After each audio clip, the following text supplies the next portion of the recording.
এখানে আমি আমের চাটনি আচারের জন্য কিছু মশলা নিয়ে নিয়েছি। তো নিয়ে নিয়েছি 1 চামচ জিরা, 1 চামচ মৌরি, আর নিয়েছি 1 চামচ জোয়ান, 1 চামচ ধনিয়া, 5টা গোলমরিচ, 1টা দারচিনি, 1টা শুকনো মরিচকে ছিঁড়ে নিয়েছি। ঝালটা আপনারা যদি একটু বেশি খান তো বেশি দিবেন। তো এই আচারটা বানানোই হচ্ছে আমার বড় বাবুটার জন্য। ও এরকম ঝাল খেতে পছন্দ করে না, তাই আমি এরকম একটা ঝাল দেব না। চুলা আঁচটা লোতে রেখে মশলাটাকে আমি ভেজে নেব, খুব হালকা আছে। চুলা আঁচটা কিন্তু বাড়িয়ে দিয়ে মশলাটা ভাজা যাবে না, তাহলে কিন্তু মশলাটা পুড়ে যাবে। তাই চুলা আঁচটা লোতে রেখে মশলাটা ভেজে নিতে হবে। তো মশলাটা আমার ভাজা হয়ে গিয়েছে, এখন আমি নামিয়ে নিচ্ছি। বানাচ্ছি আমি আমের চাটনি আচার। তো আমের চাটনি আচারের জন্য এখানে আমি আদা পাকা কিছু আম নিয়েছি। তো আমটিকে আমি ছিলে নিয়েছি, ছিলে সুন্দরভাবে পরিষ্কার করে নিয়েছি। এখন কেটে নিব। তো আমার সাথেই থাকুন কিভাবে আমের চাটনি আচারটা বানাচ্ছি, তো আপনাদের সাথে আমি শেয়ার করছি। এভাবে আমি আমটি কেটে নিয়েছি, আঠিটা ফেলে দিয়ে আমি এভাবে আমটা কেটে নিয়েছি। তো এখানে সামান্য পরিমাণে একটু পানি দিয়ে সিদ্ধ করে নেব। তো আমটাকে এখানে আমি সিদ্ধ করে নিচ্ছি। তো যেহেতু এখানে আধা পাকা আম, তো এখানে কোনো পানি দেব না। আমি 4 কাপের হাফ কাপের কম ভিনেগার এখানে দিয়ে দিচ্ছি। আমি কিন্তু এখানে কোনো পানি দিব না চাটনি আচারটা বানানোর জন্য। তো চুলের আঁচটা লোতে রেখে আমি আমটাকে ঢাকনাতে ঢেকে সিদ্ধ করে নিচ্ছি। তো সামান্য পরিমাণে একটু লবণ দিয়ে দিয়েছি এখানে আমি। আপনার স্বাদ মতো লবণটা দিয়ে নেবেন। এখানে আমি ঢাকনাটা তুলে নিচ্ছি, ঢাকনাটা তুলে নিয়েছি। তো চুলার আঁচটা কিন্তু লোতে রেখে আমি সিদ্ধ করে নিয়েছি। প্রায় 20 মিনিটের মতন চুলার উপরে রেখে দিয়েছি। কোনো পানি লাগেনি, কারণ যেহেতু আমার আদা পাকা আমগুলো ছিল, তাই কোনো পানি দিতে হয়নি। তো আপনারা যদি চাম দিয়ে এভাবে বানান, যদি পানি লাগে তাহলে সামান্য পরিমাণে একটু পানি দিয়ে সিদ্ধটা করে নেবেন, যদি সিদ্ধটা এমনিতে না হয়। আদা পাকা আম কিন্তু এমনিতেই সিদ্ধ হয়ে যায়। তো আমার সিদ্ধটা কিন্তু ভালোভাবে হয়ে গিয়েছে। তো এখন আমি চুলাতে এখানে আমি 3 কেজি চাটনি আচারের জন্য আমি 1 কেজি চিনি দিয়ে দিচ্ছি। তো আপনারা যদি আমটা যদি আপনাদের টক বেশি অতিরিক্ত টক থাকে তাহলে আরেকটু চিনি বাড়িয়ে দিতে পারেন।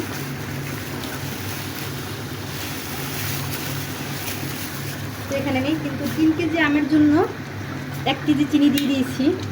তো চিনিটা দিয়ে আমি চুলার আঁচটা এই পর্যায়ে আমি মিডিয়াম টু লোতে রেখেছি। বাড়িয়ে রাখলে কিন্তু আমের আচারটা পুড়ে যেতে পারে চিনিটা। এইভাবে কিছু টাইমের জন্য 2-3 মিনিটের মতো এরকম করে জাল দিয়ে নিব। পরবর্তীতে আমি চুলার আঁচটা বাড়িয়ে দিব। এখানে চিনিটা কিন্তু আমার গলে গিয়েছে। এখানে কিন্তু দেখতেই পাচ্ছেন চিনিটা আমার ভালোভাবে গলে গিয়েছে। তো এই পর্যায়ে চুলার আঁচটা আমি বাড়িয়ে দিয়ে আচারটা বানিয়ে নিচ্ছি।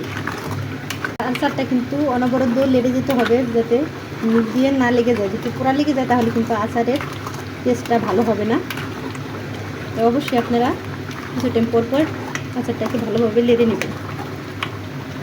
তো আমার বড় বাবুটার আমের চাটনি আচার খুবই পছন্দ ওর, তাই আমি বেশি পরিমাণে বানিয়ে নিয়েছি। তো এখানে চাটনি আচারটা কিন্তু আমি আরও ঘন করে নেব।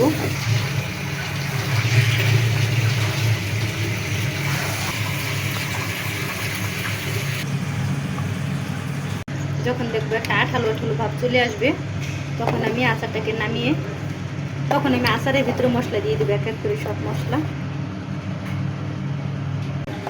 আঠালো ভাবটা আসেনি আচারের ভিতরে, কতটা ঘন হয়নি, আরও ঘন করে নেব। যেহেতু চাটনি আচার একটু আঠালো আঠালো ভাব হতে হবে। তো প্রায় আমি 10-15 মিনিটের মতো জাল দিয়ে নিয়েছি। তো এখন আমি আরও প্রায় 5 মিনিট নিচ্ছি এখানে। তো এখানে আমের চাটনি আচারের জন্য কিছুটা সরিষার তেল দিয়ে দিয়েছি আমি। তো এখানে দিয়ে দিচ্ছি 1 চামচ পাঁচফোড়ন,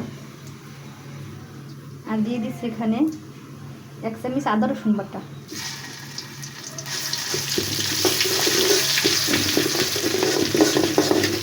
আর দিয়ে দিচ্ছি এখানে 1 টেবিল চামচ সরিষা বাটা।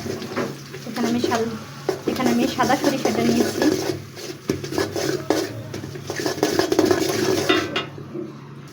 এখানে দিয়ে দিচ্ছি 1 চামচ মরিচের ফাঁকি, হাফ চামচ হলুদের ফাঁকি।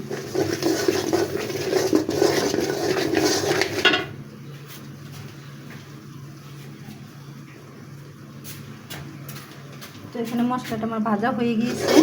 তো এখানে দিয়ে দিচ্ছি আমি এখন দিয়ে দিচ্ছি আমি আমের চাটনিটা।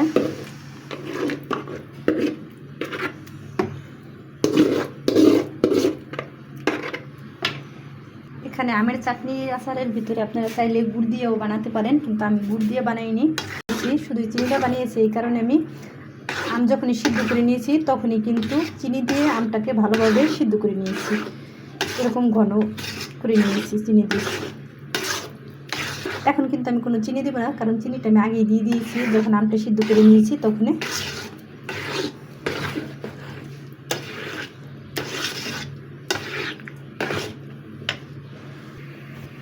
আপনারা লবণটা আপনাদের পরিমাণ মতো দিয়ে দিবেন।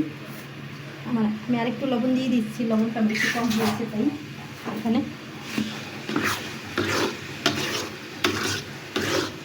তো ঝালটাও আপনারা আপনাদের স্বাদ মতন দিয়ে নেবেন, কারণ আমার বাবু ঝাল খেতে পছন্দ কম করে, ঝাল খেতে পারে না, তাই এখানে কিন্তু আমি ঝালের পরিমাণটা সেরকম একটা দিইনি।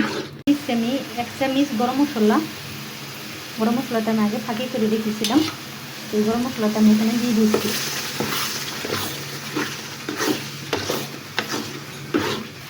জিরার ফাঁকি, জিরাটা আমি ভেজে নিয়েছি, 1 চামচ জিরার ফাঁকি দিয়ে দিয়েছি এখানে।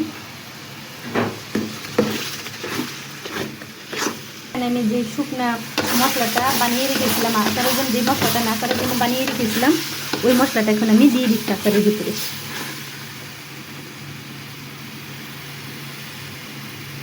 মশলাটা আমি পুরো মশলাটাই দিয়ে দিয়েছি এখানে।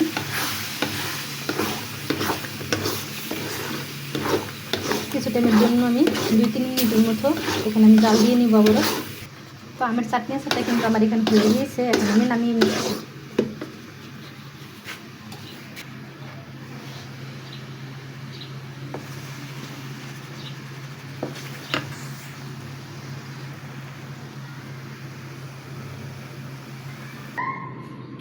ফাইনালি আমার চাটনি আচারটা বানানো কমপ্লিট হয়ে গিয়েছে।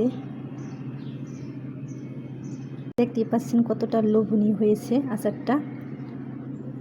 তো এভাবে যদি আপনারা ইচ্ছা করলে এভাবে ট্রাই করে দেখতে পারেন, আচারটা খুবই একটা মজাদার চাটনি আচার।